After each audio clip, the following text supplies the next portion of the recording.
And he's comfortable at 10 points, to tell you the truth. Yeah. I'm not. I'd like to see a 21-point lead before you take Travis Kelce off the field. But I can see some platooning where it's an early day for Travis a few times. I think that's perfectly reasonable and probably accomplishes the goal of keeping him healthy for the longer run. Do you agree? Yeah, this year, at least as of right now with the schedule, the back half is daunting, and it's the playoff push.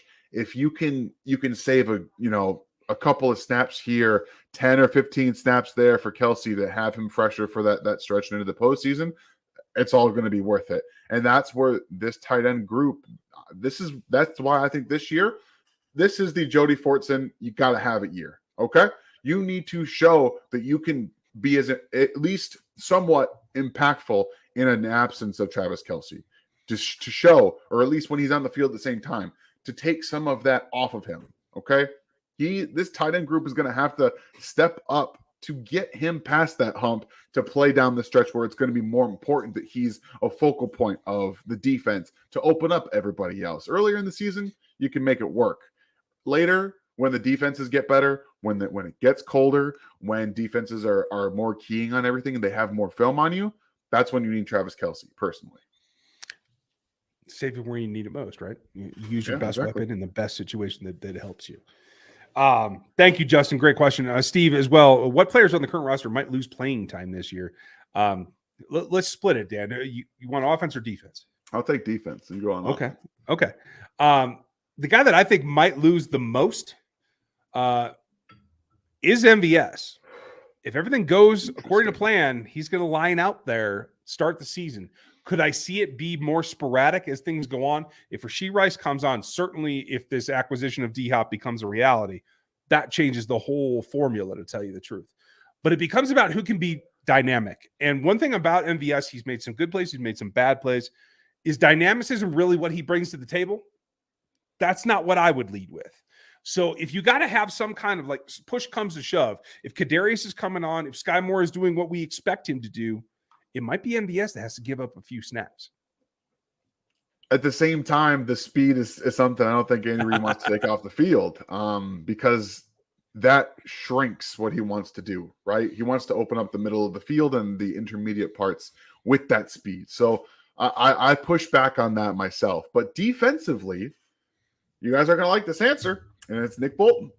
Nick Bolton's going to lose some snaps this year to Drew Tranquill on obvious passing situations because he's just not a very good pass defender.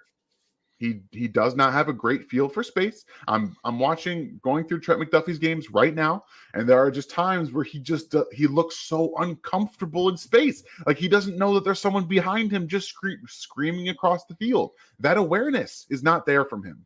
Okay, Drew Tranquill and Willie Gay on the field at the same time in passing situations, y'all. I don't know if I can tell you how physically ready for this I am because he has been practicing with the green dot in the OTAs and parts of the beginning of his training camp to get him up to speed in that department. In my opinion, that's to take some of the work off of Nick Bolton's shoulders and let him do what he does best.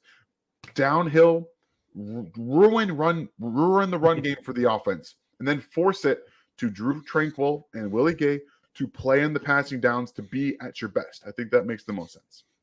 It's funny because I would have gone to the same position, but I'm worried it's Willie because of the veteran presence, the recognition. Willie is still frenetic at times because the recognition is there, but it's just a touch slow. So it's 2 steps extra in one direction, transitioning back to the other. That said, if that's our problem, if that's the biggest problem this defense has, which linebackers on the field, I think we're pretty good. Okay.